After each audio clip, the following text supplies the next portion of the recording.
Hey, balls of magic. Welcome back to How to Be Queer podcast. It's so exciting. We're together again. Hi. Welcome. Hi, honey. Hi. How are you? Hi, Kimmy. How you doing? You got your cup of love sitting there I with got you. my cup of love. I got my wifey. Hi, that's Kim. Pronouns she, her. Welcome back to How to Be Queer. Oh, let's give a shout out to our sponsor, Youth Scene. Go check them out at youthseen.org. Go over to the donate button, hit that donate button, throw them some cash because, they're awesome and they sponsor us and we wouldn't be here without them. No, we would not. So thank you, Youth Scene. Yep. Thank you. How you doing, Alex? I'm fucking fantastic. Oh, F-bomb number one. F-bomb number one. You better get your tally mark.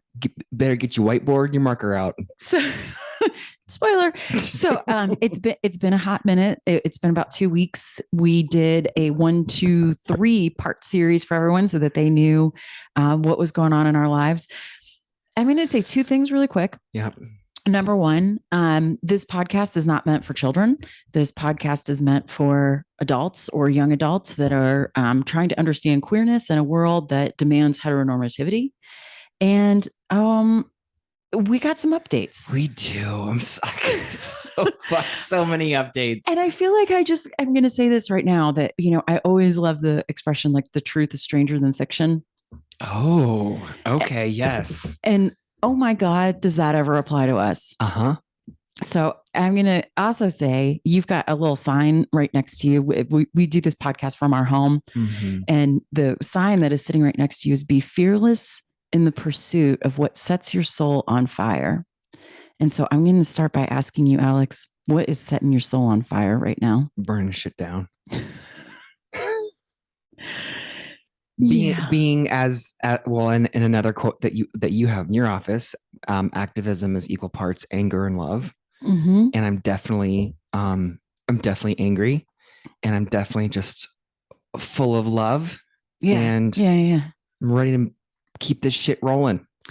Yeah, I do have that sign up in my office because we like most people, I kind of split my time now between being in person in my office down in Denver, and then the other 2 days a week I work upstairs in our house. Super privileged to be able to have a space in my home that is beautiful for an office, and I put a sign up on the wall that does say that. Mm-hmm. The best part, activism is basically equal parts anger and love. And I do feel that way. Yeah. And I think sometimes if I slip into one side more than the other, I'm like, time to examine some shit. Why am I feeling this way? Mm-hmm. I also have a sign up in the office that says, I believe survivors. Yeah. So we're going to talk about that today a little bit. Yeah. So before we kind of get into the meaty things, I wanted to take an opportunity. Y'all listened to our court podcast. Like it was a 3-part. It was a journey that you went on with us. A lot of you listened and a lot of you wrote us. And for our local community, people that saw us in person that came up and said things to us. A shout out to a lot of my coworkers had listened and it had great things to say. And we got a lot of comments from people across the country, similar experiences and how they, which kind of messes me up a little bit in the head that like how unique our experience was and also how unbelievably common. Yeah. We got an email from someone just saying that, that feeling of like loneliness, mm-hmm. and that how will someone ever see this? And then that we, as we shared our own experiences, it resonated with them on like, you just detailed some stuff that was like, oh my gosh, that was my life. This is my life too, which is like you said, I think that's for me, equal parts anger and love. Yeah. Because I'm angry that anybody would have to go through what we had to go through. And the love of the commonality of like, you are not alone in this world. Yes. Is maybe that's what we end up calling this podcast, equal parts. Activism is equal parts anger and love. But I wanted to give, or you were going to say something, but I also wanted to give people, I know you have a couple updates on just what's happened since the trial has ended. I mean, where we kind of left people is we left it with a person sitting on a grassy knoll, kind of looking off into space. Like, how did this even happen? Mm-hmm. And there have been a couple updates since we recorded this. So do you want to go with the first one? Yeah. So Well, can I say real quick? We woke up the next. We already talked about how we woke up the next morning and there was peace and quiet. Oh no, let's talk about that. So one of the things that the court order said that we can only do one message, one talking parents message a week, and just being so relieved at and getting space of how much shit was being thrown at me all the time at us. And so it's in the piece of having that boundary of he can no longer relentlessly send me messages. Yeah. And so it's a huge change. It is. And then the one time I did send a message, he of course used every bit of that message to send back again more verbal abuse of how yeah, yeah. Anyway, can I make a joke about that though? Sure. Like, because here's the thing, because we love doing this podcast with like equal parts heart and snark. Mm-hmm. And so here comes my snark because I'm a petty bitch. Like, let's just put it out there. I can be a real petty bitch. And so I'm going to take a moment to be a petty bitch. So yes, we did wake up the next morning and I'm like, Alex, like, we are not, because up to that point when we had just a review for our listeners, the police had to get involved to be like, dude, stop. Yeah. The judge had to exact words, knock it off. Like, I don't know how many which ways you can tell a person to shut the fuck up until they finally shut the fuck up. Well, apparently we found out. Yeah. It takes a judge saying to you, knock it off. But yes, we did wake up the next morning and I'm like, oh my God, like I actually don't have to roll over and look at you and say, hey babe, how many messages came in? Mm-hmm. Right. Like, believe me, our morning tuck is much different now, but it was just, it's like the angels sang, but yeah, he did totally take that opportunity in his one message a week. And I, of course, being the petty snarky bitch that I am, I'm like, oh boy, I hope you shot for the stars in that one message you get this week. Yeah. It illuminates that abusers will never stop abusing. Mm-hmm. They will just, and that, and I forgot what I was going to say about it. They will take every opportunity to get to you. Yes. And this is what I was going to say, that I hope on some level, as we talk about all this, that judges and systems and everything, there's a reason why no contact is so important. Mm-hmm. And that amount of peace and air and oxygen, like, because you can't stop it. You just find ways to manage it. And that no contact piece, like systems and lawyers and judges, and they have to start seeing and leaning on that more to actually protect the victims. Which I think is a bulk of like what we're going to get into today, because some of the updates that we have are interesting. And I had kind of like a realization, and I'm sorry, Alex, I didn't put this in our notes. So I'm kind of going off notes here for a minute. But one of the things that I've had to learn going, because the abuse that you are experiencing is horrific. It is consistent. It is persistent. And it feels, and it's not, it's like you're saying, we have learned to live with the fact of nothing is actually going to stop the abuse. Yeah. There are systems in place that can minimize it, mm-hmm. which is what we found through the court system. But nothing is probably ever going to stop it. You are dealing with a person who is determined, even if it's only one message a week that they get, they're going to use it to their fullest extent to abuse. Yeah. And how fucking pathetic is that? Oh, like, it is pathetic. Like that your entire existence is wrapped around attaching yourself to someone else to keep yourself alive, and like, just go fucking live your own life. But that they can't even wrap their heads around that. So I also wanted to say, there's a couple ways in which there's loopholes and they find a way to keep abusing, which we'll talk about in a minute. One of the things I didn't talk about and this is where I'm going off notes for you, but okay. And you and I talked with Andrea, who we're hoping is going to have the opportunity to join us more and more on our podcast. But one of the things we had talked about on Friday night is I am not accustomed to a person who is like really hellbound on getting into your head. Yeah. And over the course of the trial, like the period of the trial and leading up to the trial, I had I had cut about 17 inches of hair off my head. I look a little bit different. Mm-hmm. And the commentary that I was getting from him about what I looked like, which is creepy in itself. Yeah. Right. I'm definitely the type of person where I'm like, I don't like to talk about the way that people look. I do not like it when people talk about the way that I look. The only thing I really care about is that people can choose to express themselves in a physical way in whichever way they want. Mm-hmm. And he had started commenting to me a lot about the way that I looked. My hair, what did my hair say about me? How many people had Alex been with that had the same haircut as me? Am I enmeshed with all of these other people? And the level of creepiness that, again, like when you talk about someone who is determined to abuse, the ways in which they will it's like a vine that spreads, like a poisonous vine that just tries to seep and spread over everything in your life, even down to the way you physically look in this world. And then I also want to name the utter fucking misogyny that some motherfucker thinks that they can comment, F-bomb, that somebody thinks that they can comment on my physical body. Mm-hmm. That's anger. Mm-hmm. And then that taps into a whole slew of other shit where, like, I am a 46-year-old woman. I'm done with people fucking commenting on the way that I look. Mm-hmm. I'm done. Like most women out there, I have dealt with this shit my entire life. Mm-hmm. Keep your thoughts on how I look to yourself. Yep. I don't want to hear it. Yep. Don't fuck with me today. Mm-hmm. Okay. But one of the updates in other ways too, this one, can I describe the setup and then I'm going to have you tell people what it was? Yeah. So you do have to still exchange the kids. We're down to four nights a month. Uh-huh. It's beautiful.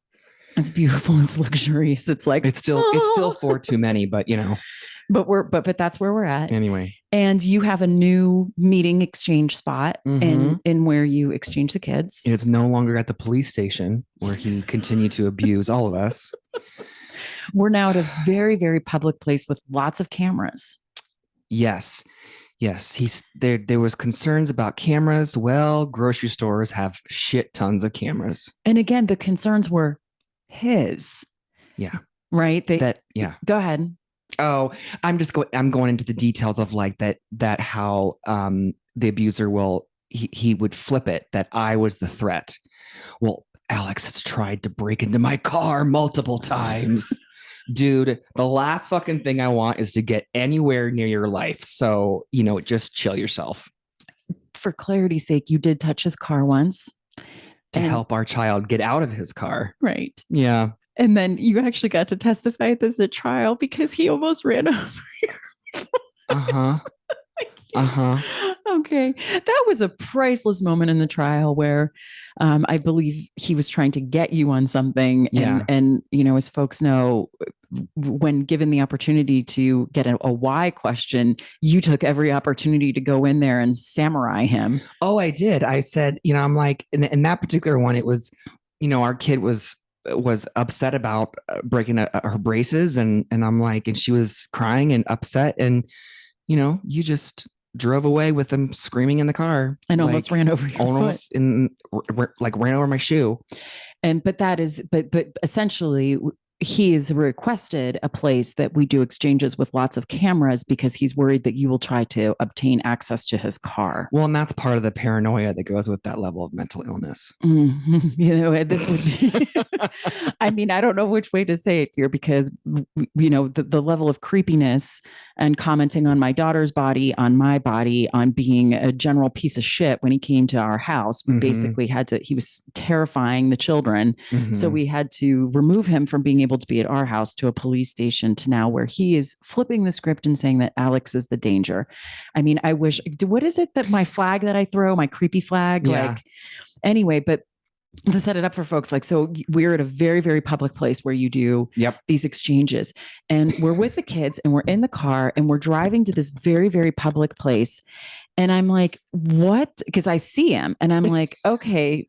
And there he is. And Alex, he's waving something rather large in his hands. Can you just explain to everybody, because a reminder, he's not actually allowed to take his phone out to record us anymore, which that's a fucking bliss, not being recorded when you're in public anymore. The judge actually told him to knock it off. Yeah.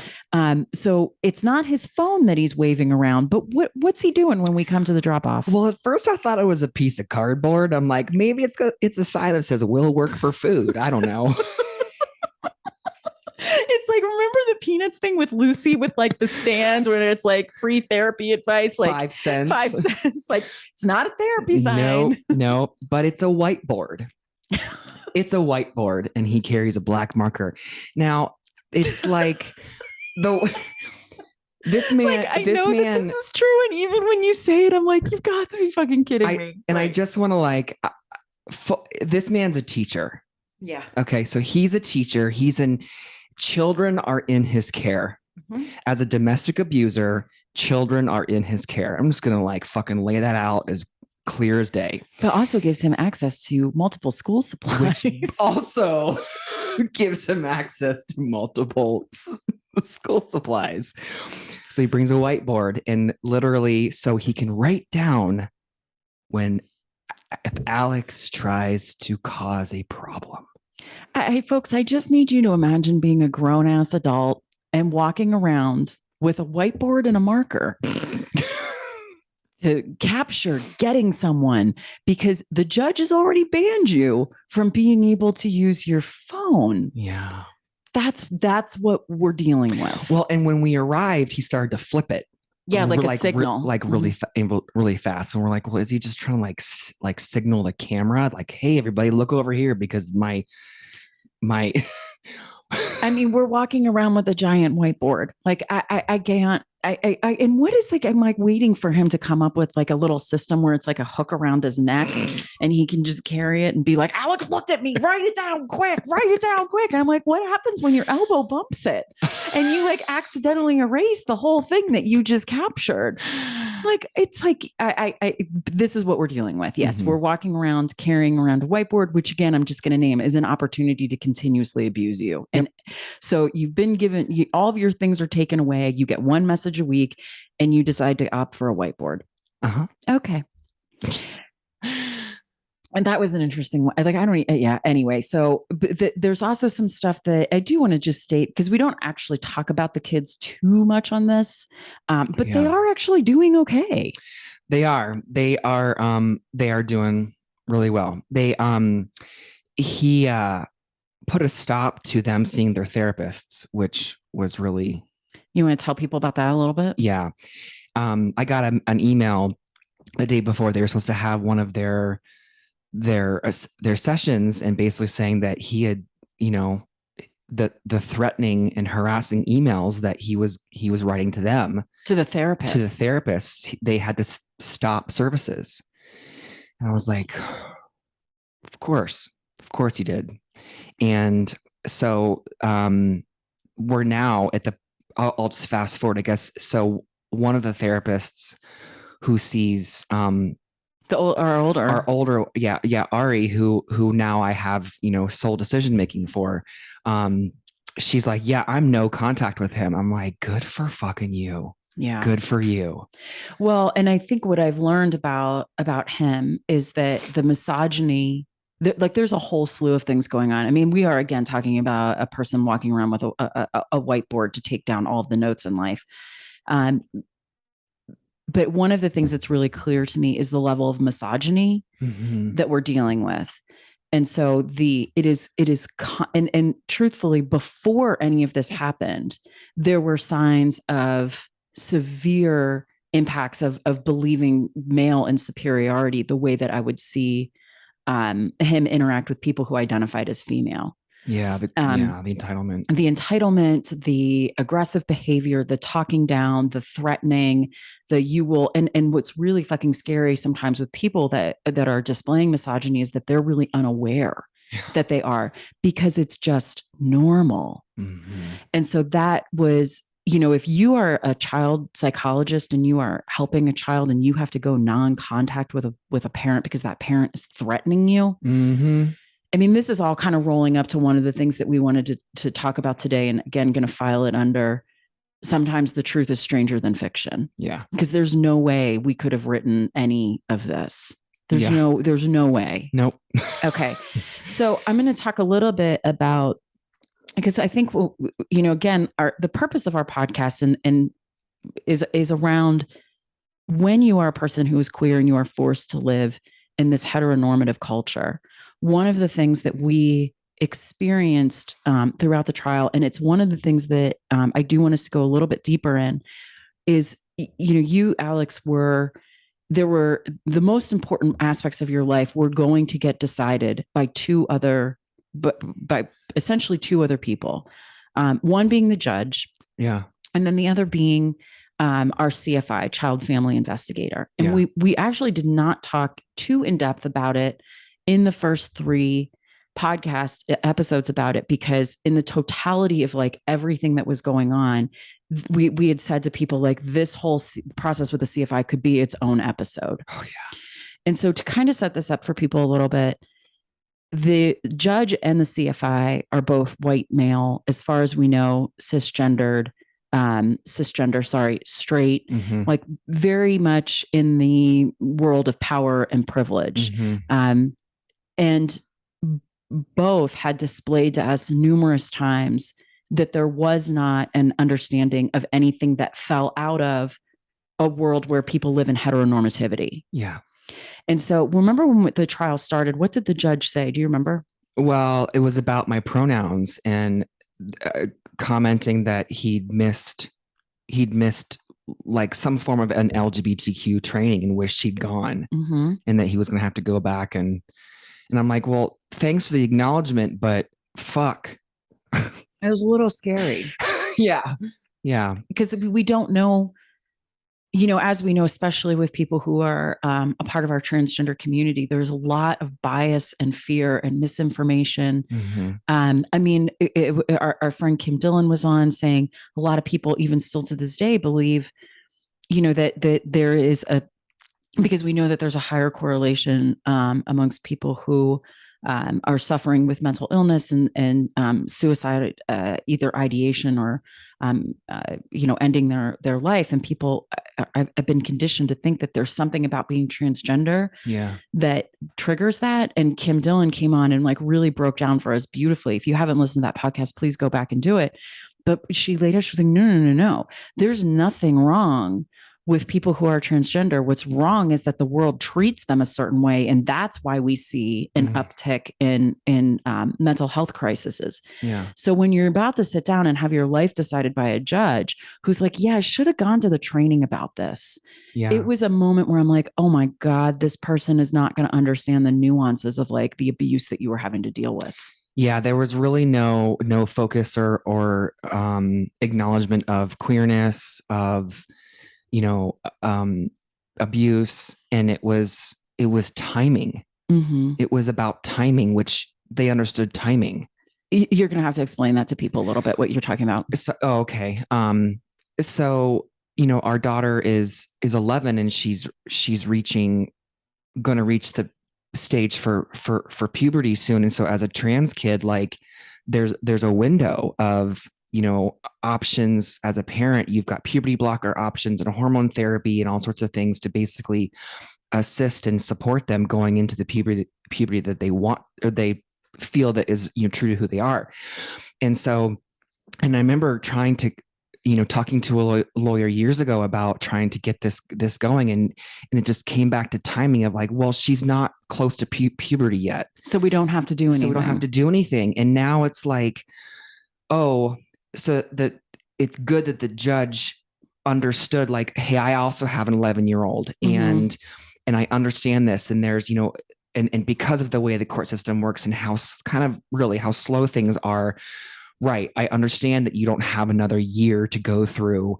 No, we did not. Anything again. So I'm like, yay, we got what we wanted, but it wasn't because anyone acknowledged abuse or queerness. It was about the timing. And so it's still just like, this is why the training around identities should not be optional. If you're an organization or a business, or if you're in the realm of like supporting people or judge, teacher, like so many lawyers, like everyone needs this.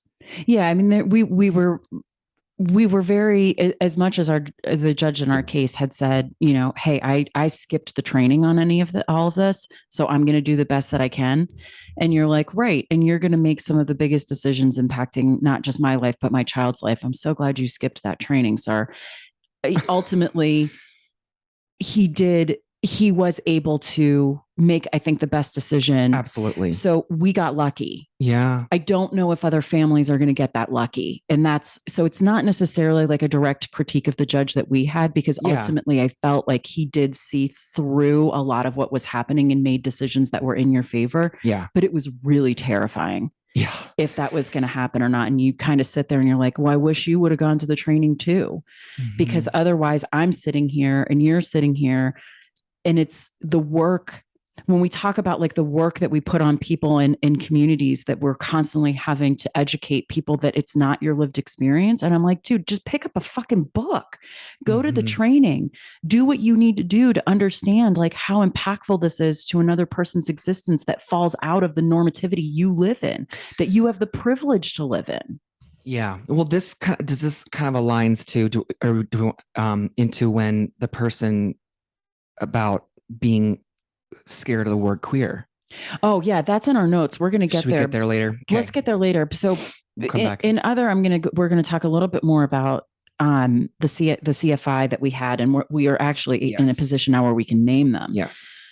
So again, sometimes the truth is stranger than fiction. I think people know I work for a media organization. I work for PBS's. I work for Rocky Mountain Public Media, and because of that, I have a lot of knowledge and ties to other media organizations. One of them being an organization called ProPublica.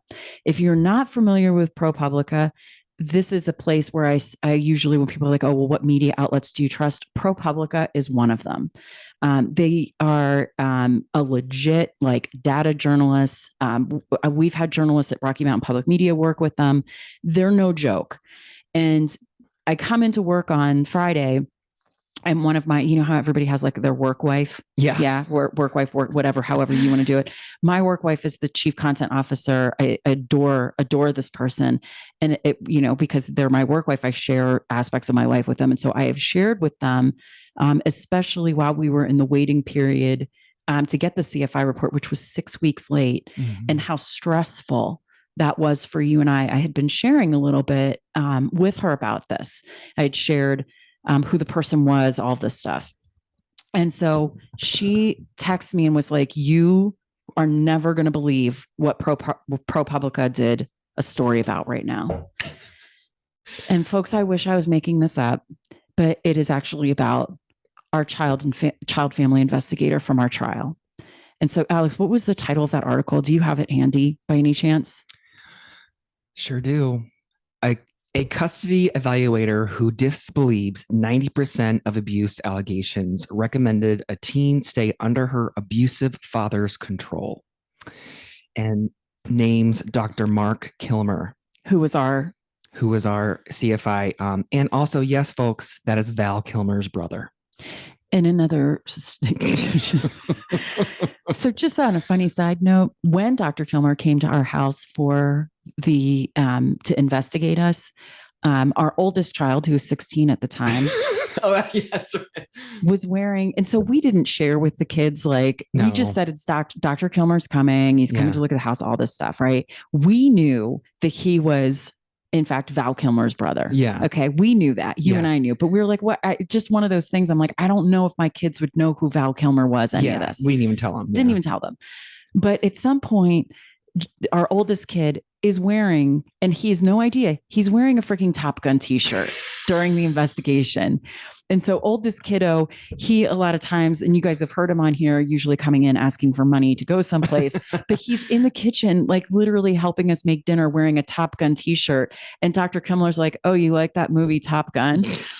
And kiddo's like, yeah, it's like a pretty cool movie. And I'm like, oh Totally oblivious. Totally oblivious that it's, Iceman's brother sitting at our kitchen table taking notes on his laptop about everything that we're doing. Mm-hmm. So, but to get back to the article, yes, it is Val Kilmer's brother, but 90%. Read that title for people again, honey. A custody evaluator who disbelieves 90% of abuse allegations recommended a teen stay under her abusive father's control. In the subtitle, in Colorado family courts, parents can request an expert evaluation of their case, which sometimes includes allegations of abuse. Mark Kilmer is routinely appointed to evaluate families despite his own history of domestic violence. I mean, that warms your soul, doesn't it? It really warms your soul. So to go on, so folks, if you would like to read this article, it is on it's ProPublica.org. Alice, what is the name of the writer again?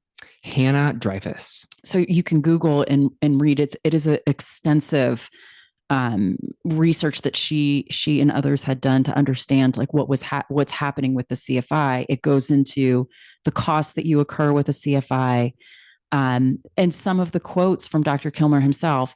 One of the ones that really stood out to me is that since the Me Too movement, he tends not to believe people that have allegations of abuse. And so when equal parts love and anger, we're going to go to the anger side for a minute. If you can, it is so hard for me to wrap my mind around that statement because of the level of anger that I feel when I'm sorry, I'm like almost at a loss for words. Do you have the quote that he has in front of you? Yeah. Okay. The hashtag Me Too movement informs us that, about 90% of all allegations are true or something around there, he said. In my forensic work, that's completely flipped on its head. About 90% of the allegations I hear are false. Kilmer emphasized that estimates are based on his own experience, not scientific research. So what he's basically saying is, I think it's more like only 10% of allegations of abuse are true. And since Me Too, it's just that's what he believes. Yeah. And another quote, he does not believe, quote, a great majority of the abuse allegations he encounters at work. So what's one of the things that you tell a victim of abuse? I believe you. We believe survivors. We believe survivors. One of his other comments that is particularly troubling too is that he couldn't understand why a person, can you explain that, what he said to you? Well, what he said in here was about if the abuse was that bad, why did you stay? That part? Yeah. Yeah. I'm sorry. It's anger. It's anger. It's anger, not just for ourselves, but I'm like, but this person has been assigned to thousands of cases in the state of Colorado. Mm-hmm. He actually goes into this article bragging about how much money he's making off of families that are literally in one of the darkest moments of their life. Yeah. These are a lot of times a parent that is fighting for their child. They're fighting to stop abuse. They're having to use a slow and archaic system to be able to do it that you have to have a lot of privilege, power, and access to be able to even get into. Yeah. He is bragging about the amount of money that he's making. He is openly saying, I tend not to believe people that claim abuse. And now these data journalists, investigative journalists have basically been like, dude, you can't miss all of this level of abuse and brag about how much money you're making in the meantime. Mm-hmm. Like, this is the epitome of misogyny, privilege, entitlement, and it is just wrong. Yeah. It is wrong what he is doing. Well, in this, this statement in itself, that when he says, so he has the option in the process of being appointed as a PRE, which is a parent responsibility evaluator or something like that, or a CFI, he can recuse himself from a case. But he said he's never recused himself in 30 years working on over 600 court-ordered reports. This is the part that really disturbs me. Once the court appoints me, that's it. There's no bailing out. And I'm like, right, because you now are like capitalizing, as you're saying, on families' pain. And and missing. And according to this journalist, like we felt, and so I guess the question is, did you feel, and this is where we can share a little bit more about that process, did you feel that he missed the abuse that you and Ari were living through? Oh, absolutely. And I just kept being told and kept hearing like, let the CFI read between the lines. He will pick it up and name it. No one fucking named it. No, he did not. And so when we go into the CFI report, what was so frustrating about it is that he would write in there, you know, father is frequently and chronically angry. Mother should not come into contact with father. Mm-hmm. This looks like it's an underlying mental health issue with the father. Father should not remove himself from therapy until therapist removes him. So there's all of these statements that are like, okay, something's clearly wrong. He never names it as abuse. And in the end, the CFI said, mother should work with father. And you're like, so you're reading it and you're like, so wait a minute. If he's saying all of these things, Alex, you shouldn't come into contact with father. Father is frequently and chronically angry. Mental health conditions shouldn't be released from therapy. But could you continue working with them? So you have to beg to ask the question, like, and we got lucky because the judge saw it. Mm-hmm. The judge read between the lines and was like, how is mother supposed to work with this person if the CFI is saying, don't come into contact with him. Yeah. He's that angry. Don't come into contact. There's an underlying issue here. Yeah. We got lucky with our judge. Mm-hmm. We should not have had to, that's wrong that the CFI did that. And then you read this article and you find out, oh, we're just one of God knows how many cases that this has happened with now. Yeah. And so at what we're just going to, so you and I were like, looked at each other and you got in contact with Hannah, with the author and said, so we're one of those families. Yep. So we'll see what happens. Mm-hmm. I'm ready to do what needs to be done. Me too. And again, I'm just going to acknowledge we had a couple things working in our favor, even though we were walking into the situation where it was scary as hell being a queer family. You know, what biases were going to be against you, because we named a couple of them that we went through in the process. Like you really are like, you're in a situation where I'm like, no one is going to understand like what life is like, what biases that we might be coming up to, how dangerous this feels. Mm-hmm. But what we did have is we had access to money and we had access to a lawyer. We had access to things that we knew that we could use that were going to help us. What happens if you're a family that doesn't have that? And you're left at the whim of a guy that 90% of cases or 90% of the time, he's missing allegations of abuse. Yeah. The girl in this article says Mark Kilmer's decision affects every day of my teenage life. She's just waiting to turn 18. But people should, if you don't have time to go and read the article, because it is long and very thorough. Yeah. But the case that they're talking about specifically in this article is the father had dragged his daughter up a flight of stairs to the point that the necklace that she was wearing had dug into her neck, that it was like ligature marks across her neck. Mm-hmm. There was a police report filed for abuse against the father. And Dr. Kilmer said, no. They should go into joint therapy together. Yeah. Parent reunification therapy is what he ordered. Instead of saying, no, dad, you don't get to drag your child to the point up a flight of stairs that it cuts her neck open, that she had to go to the emergency room, that there's a police report filed, and he wouldn't name this guy as abusive. That's who we're talking about. Mm-hmm. I mean, I think it's pretty clear, like, you know, Kilmer's going to have sympathy for an abuser. Which is a serious problem. Which I'm going to go one more step into this. I thought we were going to move on, but this is the thing I want to name. You and I had to jointly do a number of interviews with him. These interviews would last sometimes 2.5 hours. The last one we did with him was after he had spoken to everybody else. And he kept us on for an hour and a half. And he kept saying one thing over and over and over again. Do you want to share with everyone what it was? The phrase was good enough. Yeah. And well, isn't dad just good enough? And it took every ounce of, it was like in those moments where all the healing and all the work that you've done in yourself like shows up for you, that you don't fucking completely lose it. And I mean, inside I was like, no, there is no good. There's no, there's this person's abusive psychologically, verbally, emotionally.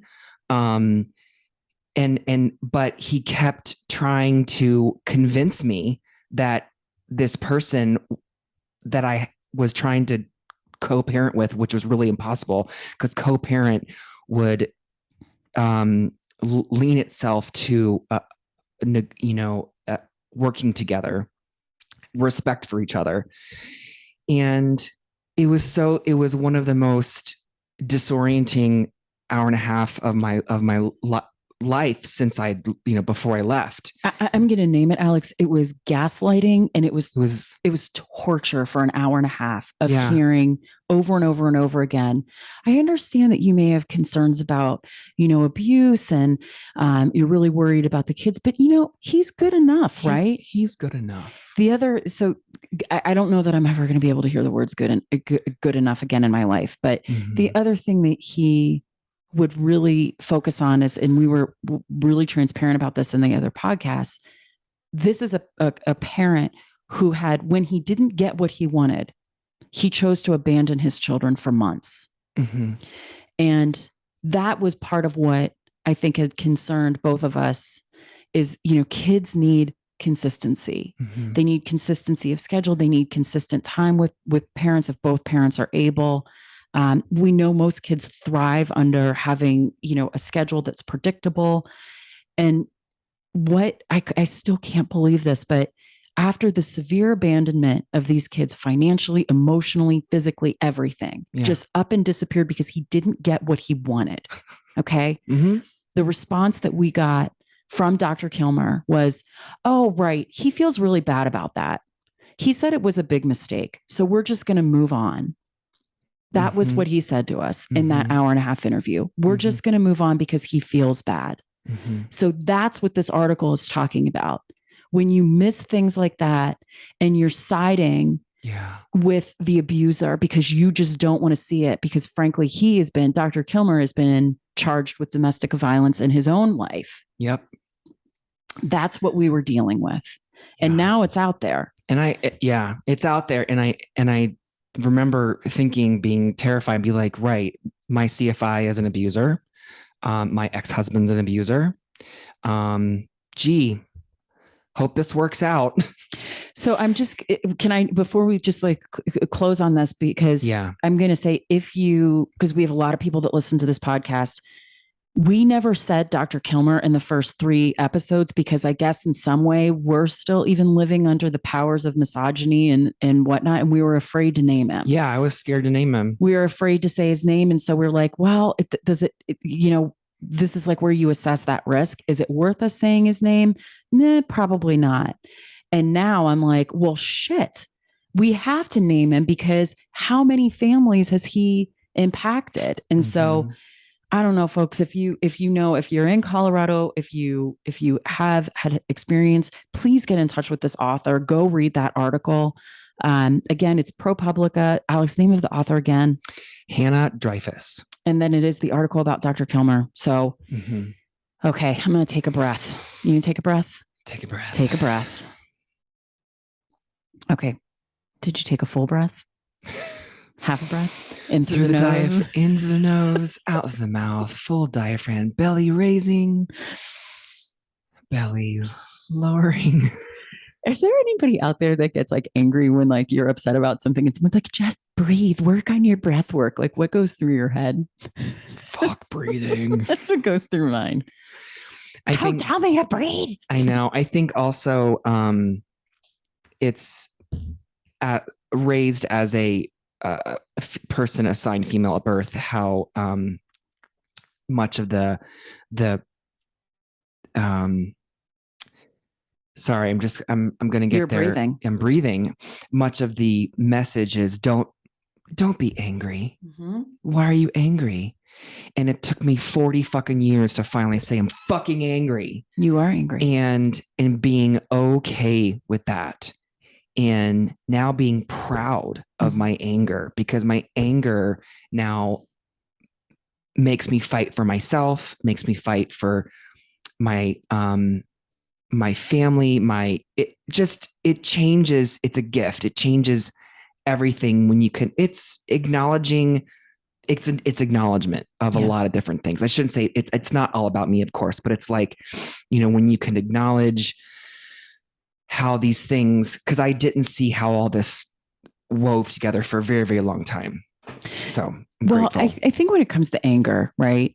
And if that's the kind of like the theme that we're going with here today, like my life is equal parts love and anger, because it's very true. I'm angry too. Yeah. I'm really angry at what we've had to live through for years, saying this is abuse. This is abuse. This is abuse. Hey, it's not going to show up as a black and blue mark on any of our bodies, but that doesn't make it any less abusive. And our system is set up not to believe us. Yeah. The system is set up that we have to prove it. Yeah. And the system is set up to fall into belief with people like your ex-husband, not the queer trans family. That's what was going on. We had to constantly show up in spaces where we couldn't show any emotion. We couldn't show any anger. We couldn't show anything that was going to confirm someone else's bias of whether it's this asshole, Dr. Kilmer, that, all of these women from Me Too are actually lying. The one person that was at the Mariposa Center that was like, I need to ask you about naked parties. Like all of these fucking things that were set up where it felt like we were just set up not to be believed. And you have to keep getting up every single morning and taking daily abuse from this fucker. And no one, because it doesn't show up as a black and blue mark, is going to believe you. Yeah. And one of the things I learned, and this is a very hard thing to accept and wrap my head around, because I don't think as a parent, you want to necessarily teach your kids what abuse is and how it shows up. But at the same time, like you're ultimately teaching them how they deserve to be treated, friendships, relationships, and that I had to start, that I teach my kids. I talk to my kids about abuse. Yeah. And I'm very specific. And I even say, I'm not going to sugarcoat this for you. There are different kinds of abuse, and they said, well, I thought it's just when someone hits you. I'm like, it's when someone hits you. And it's also a lot more than just that. Yes, it is. And I start naming things and talk about the empowerment of being able to, how this is going to affect their life in a positive way. And it's so strange because all of the, when I was going through a lot of this, it was like, well, just, you don't want to disparage the other parent. And I'm like, but this is how the survivors stay quiet. You don't say anything bad about this person who was clearly abusive, and you're naming behaviors and you're naming it. And it's like, staying angry, staying full of love is naming this stuff. And I'm not gonna contribute to it by not talking to my kids about what they've gone through. Well, and I guess let's go down this rabbit hole a little bit, because what happens if you didn't name it? It perpetuates the confusion and the fog that they are already in with their father. Right. And I'm like, I'm not going to contribute to that. And I don't fucking care what you think. Like, I will not allow them to live that life and to stay blind and to stay confused and to stay feeling like they are less than. I think what I'm taking a lot too from this is that there is a way to actually name what's happening, as well as not disparaging the other parent. Exactly. Which is what I've heard you do with the kids. And I also just want to name, like, after going through this process, the system is set up to actually hold the status quo of the abuser. That is the way that the system is set up. The other poster on our wall upstairs in my office is, the system isn't broken, it was built this way. Yeah. And this has been a very, very vulnerable and hard lesson. And then also makes you realize too, where you may have your own privilege, even within a system that is completely broken and working against you. And so I guess it goes a little bit to some of the people that have been writing us that I know are, you feel stuck. You feel stuck where you are right now. And I'm not kidding when I tell our listeners, and I'm like, you will always have a place with Alex and I. We will do anything we can to be able to help and support you through this, because you have to get through it. We have to find ways. And if it means that, we got to go after people like Dr. Mark Kilmer, who is bragging about the amount of money that he's making while ignoring 90% of abuse that's been reported in cases, we have to be willing to stand up against people like that. Yeah. And it's scary. And you and I were even scared. That's why we didn't name him in the first 3 parts of this podcast.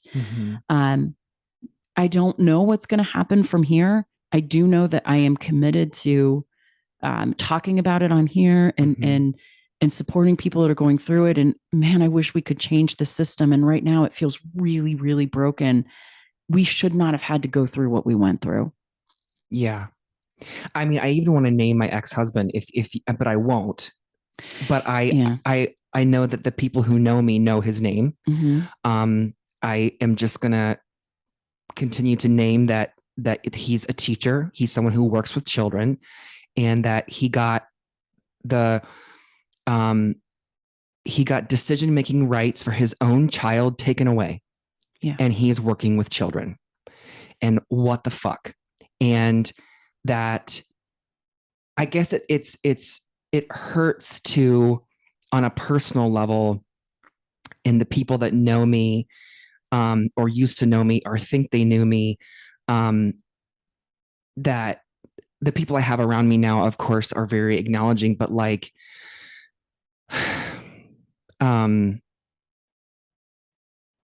want to, I talked about my coming out. I talked about, and then, speaking about this, and I guess I'm just angry. I'm just angry. Yeah. I'm like at that point where I'm like kind of a loss for words, that people don't like to hear things that are uncomfortable. And I'm like, I'm just so fucking tired of living in a way that makes others comfortable. Yeah. And, that, that friends, people I thought were friends, people that, that one woman who was a school psychologist who I thought she would understand like the nuances of abuse and how she defended him too. And I'm like, wow, people really don't understand and aren't even willing or aren't able to like really step into this because of where they're at. And then you just have to keep moving on. And I think for the point that you made, and this is going to help segue us into the sort of the last part that we wanted to do on our podcast today,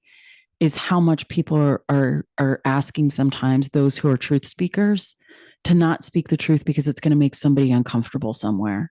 And how much we try to hold up that level of comfort for people who really don't need it because they're living with a lot of privilege and entitlement. But boy, we don't want to make them uncomfortable. Yeah, that would be bad. We don't want to make them uncomfortable. Folks, you see this all the time right now with like, how are we teaching history in schools? Well, we don't want to make kids feel bad. We want to make them feel bad about things that happened in the past. I just think that is such a small-minded, oppressive and abusive way to look at it. Yeah. And especially with transgender kids, with all the bills happening, like it's still like you're saying, it's favoring the abusive system. Like, when are we going to stop saying to trans kids, well, let's just figure out your healthcare and maybe you can get rights and maybe you won't, and turn it back on the people that are like, are saying that, hey kid, maybe you can live your life, but maybe you can't. And I'm going to decide that for you because I'm the adult. And that like, and that just like the amount of fear, like with specifically with trans, it's just so infuriating. It is infuriating. And I need, when we talk a lot about allyship on our podcast, and what is allyship, and allyship is, you are centering the activism, not the activist, right? To center the activist would be performative, which is what we want to stay away from. But genuine allyship is when you are advocating, you are supporting, you are listening, you are understanding the lived experience of another person without asking them to dial it back for your comfort.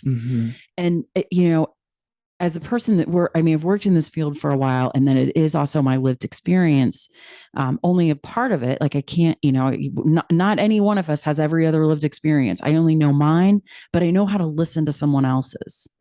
And it is very frustrating for me when you are a person that might have every single, box of privilege checked, and you don't want to hear that other person's lived experience because it makes you feel sad. Mm-hmm. That's the thing that I spend a lot of time working on with the people that I do coaching with, mm-hmm. is what is happening that you just can't hear that. And I see it again and again and again, the extent that people will go to protect themselves from just hearing another person's experience. They're not asking you to fix it. They're asking you, can I just be heard and believed that this is what happened to me? Yeah. And so if anybody out there is listening, which I know people are listening because you write us and you're awesome. Yeah. Take that nugget away today. You a lot of times when someone is expressing, this is what happened to me, because white folks, and especially white women, we go to this place where we need to fix something. And that is saviorism. Nobody's asking you to be, we're not asking anybody to save anything. We're asking you to just hear, and don't gaslight, don't toxic positivity, don't try to fix, just listen and accept whatever this person is telling you is their truth. Mm-hmm. There is healing in that for that person, period. We make it so hard. Mm-hmm. Yep. So I'm going to segue us into one last part for today. If you guys can't tell, like we're like super snarky and angry today. It's actually not what we're like most days, but I think this article came out on Friday and it just fired us both up.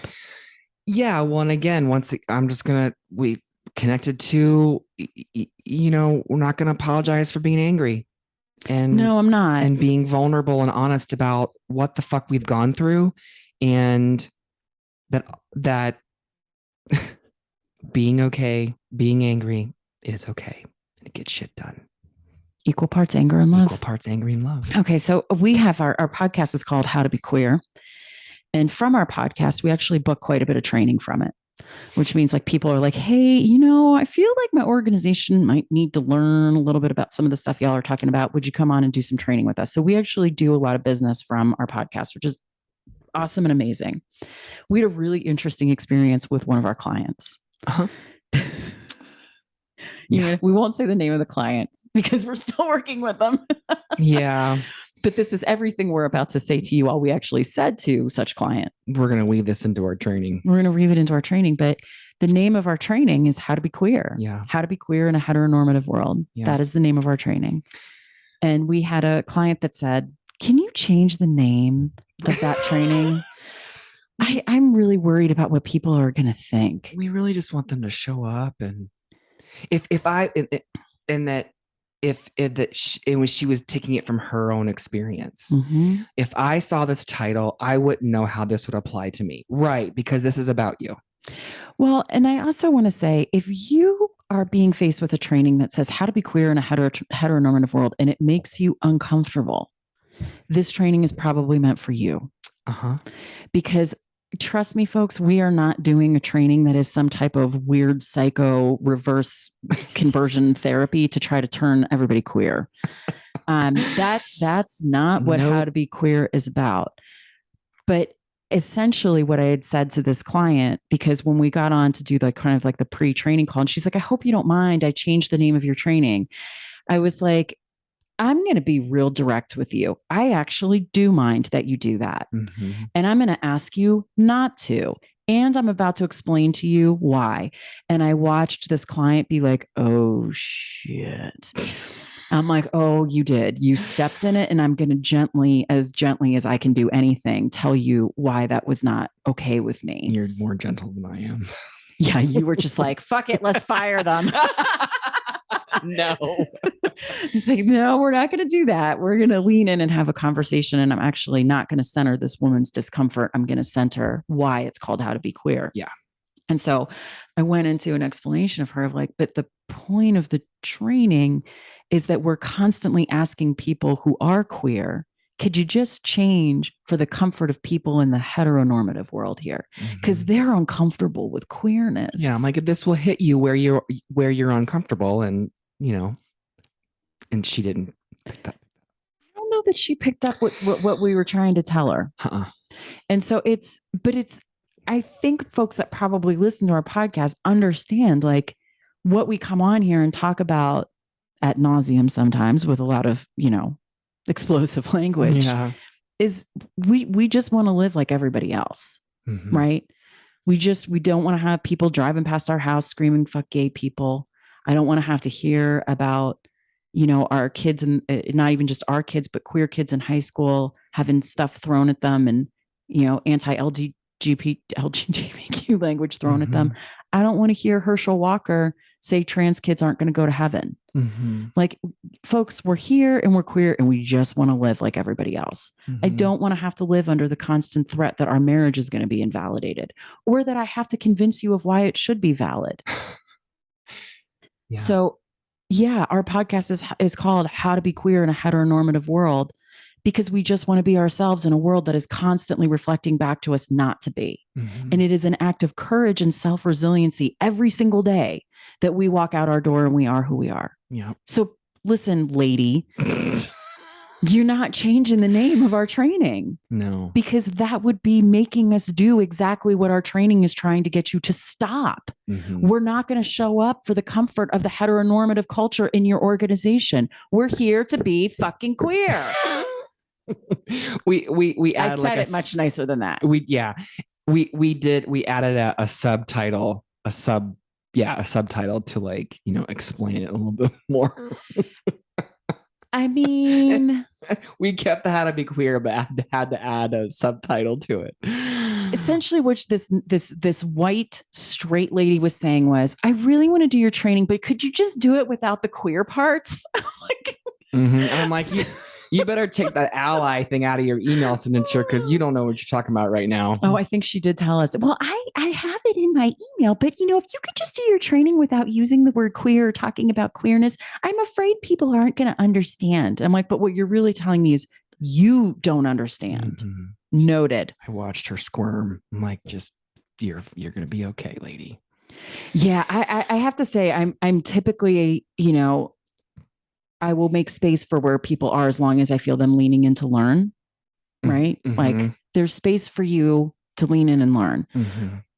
And I will help you as much as I can, which is what we talk about when we say like the emotional labor of people with that lived experience, having to hold your hand through it. Allies, I need you to think about that language I just used. You're asking me as a person with this lived experience to hold your hand through this, so that understanding my lived experience is easier for you. Noted. So anyway, I guess we say that, and this is probably someone else who also uses our favorite word, lifestyle. Oh, yeah. And I just want to understand the LGBTQ lifestyle. Yeah, I had a conversation with someone at school about supporting our LGBTQ kids, and she's like, well, I'm learning about the LGBTQ lifestyle. I was like, hold up there. Hold up. Lifestyle is like, I go to the beach. I live in the mountains. I eat well. Healthy food. Yeah. I exercise every day. That's something you choose. And I looked at her. I'm like, being queer is not something I choose. It's something I am. It's just who I am. And she was like, right. Didn't she start scribbling down notes when you said that? Oh, yeah. And then she thanked me like a million times. Like, thank you for explaining that to me. I'm like, well, this is what I do every day. I know. I don't want to be like an asshole, but I'm going to be an asshole because, as I tell people all the time, I am a petty bitch. Like, I will go there and be petty. But seriously, a lifestyle, like maybe you play roller derby. Like, that's a lifestyle. Maybe you surf. Maybe you go to the gym all the time. I don't know. Maybe you're like a collector of something. Those are choices. You choose to do those pursuits because they're a part of what you want your life to be. Hence a fucking lifestyle. Being a queer person is not a lifestyle. It's who we are. It's our existence. Yeah. Should I say, oh, you're choosing to live a straight lifestyle? Could you imagine? We didn't choose this. Right. Exactly. Exactly. Here you go. Ding, ding, ding, ding. What do we have for Johnny? was funny. It's still, I'm just gonna, while we're saying on the petty snarky train, because it's really fun, it still burns my ass about the person I thought was my friend who said, "You're belittling me." Oh my God. About when I shared about the abuse I was enduring from my ex-husband and that my kid was trans. And I took it to social media and I was like, maybe I shouldn't have done that. But at the same time, I'm like, yeah, I'm making fun of you because you're being ridiculous. You're being ridiculous and causing more harm. So, and again, we're centering her experience in this. Yes. Right. Why are you so mean? Oh, wow. I'm the mean one. Right. Got it. You're going to defend my abusive husband and completely dismiss my daughter's identity and say that she got that way by being sexually abused. Fuck you. And there it is. Fuck. Fuck. What's that song? Fuck you. Fuck you very, very much. So if you're mad, good, be mad and find out where that's coming from, because we're the truth tellers. Well, I'd say, and that is, and maybe we're about, I think we're about to wrap. We're going to wrap, but because we've got like a little fun day planned for ourselves. Hey. Yeah, we do. I'm not even going to tell people what we're doing. And listen, get your minds out of the gutter right now. Liz, Alex, I see you coming up to that microphone. Do not. My parents listen to this. I'm going to be good. You're good. Say nothing. But my general rule of thumb is, if you are listening to this podcast or you're attending some type of training, whether it's to be training to be more, aware of our LGBTQ community, ableist, if you are trying to learn how to be anti-racist, when you feel uncomfortable, when something hits you as like, oh my God, I feel defensive, I feel uncomfortable, that should be your roadmap as to where you go from there, is examining why. And so I remember telling people years ago, when I started down this path of really learning about anti-racism work, equity, how to bring it to workplaces. I mean, this is a long time I've been working on this. And I remember one of the people that I worked with, they told me, when people start like pressing in on something and you feel yourself going to that defensive place, pay attention to your body. And for me, where I would feel it in my body is like literally my shoulders would be like raising up to the point they were like in my ears. Yeah. And I started taking cues from my own body of just trying to understand, like, why am I so uncomfortable? Why do I feel so defensive? Why do I feel the need to defend myself? Yeah. And that was my roadmap. Yeah. Right. Is just starting to examine, why did I feel that way? And I'm kind of like making fun of us all today of like the ways that you learn to become an ally, because it is a long look in the mirror. And that is where it starts, is you have to dismantle what's inside of you until you can take that look outwardly to what you want to do. And so we've talked about it on this podcast a lot, which is head, heart, hands healing. That head piece is long and it is hard, because you have to just learn things. You have to learn and listen to another person's lived experience. You have to be able to take that in, not at a place of disbelieving. Like, you got to get through your own fragility and your own defensiveness to get to the heart, to be like, oh my God, I am starting to understand what this lived experience might be for another person. Then you go to your hands to dismantle it. If you were to skip over the head and the heart and go right to your hands, that's when we're talking about saviorism. You haven't bothered to learn your own participation in it. You haven't bothered to learn how it really impacts another person. You just want to come in and fix something because you think it says something about you. You got it all backwards. Yeah. So as painful, and I've been through it and I still go through it every day, because I was socialized as a white woman. Right? I am a white woman. Yeah. So I'm not a white woman. I'm a white human, but I was socialized. Yeah. Same. It is a long journey of every day understanding how the societal impacts that we live in play out in our own lives, where we are openly oppressive of other people and we may not even realize it. Yeah. And there's no end in sight to learning that. It's every day dismantling that. Yeah. So, you got a lot of anger from us today, folks. I'm not going to apologize for it either. Yeah, I had this phrase one time where I said, if you dish it, you gotta be able to take it. Mm-hmm. And I'm just kind of like rolling that round in my head that, you know, if you're gonna roll through the world the way you are, dishing it out to what you think about things and people, and so you need to be able to take the feedback from others when you're like, oh, when you hurt someone, when you cross a boundary, so to speak. And yeah, that's all. But let's end for today. Let's end for today. Let's end for today. And I think when we come back, we'll be back in 2 weeks. We're on a really good cadence of like every other week or whenever the fuck we feel like it. Another check mark for an F bomb. Oh boy. I think all of our listeners know why we kind of joke around about that now. Mm-hmm. Anyway, have a good 2 weeks. Folks, keep writing us. I absolutely love reading your emails. Yeah. Y'all are the best. We love you. I love when people tell me that they listen. It like makes me just beam. Mm-hmm. And I love you, Alex. I love you too, Kimmy. We're going to go be equal parts anger and love today. Let's do it. Okay. We love you, listeners. Thanks for being with us. Email us at howtobequeerpodcast@gmail.com. You can also check out our website. It's up and running, howtobequeer.com. I don't even think I've looked at it yet. I should do that. I mean, I'm still like, it's tinkering. It's in zygote. I'm tinkering, but you can contact us through that as well. So you can email, I've got Alex at howtobequeer.com. But check out the website. Yeah. And find us on the socials. Hey, can I do one more thing? Yeah. We have somebody in our life that they are celebrating a birthday today.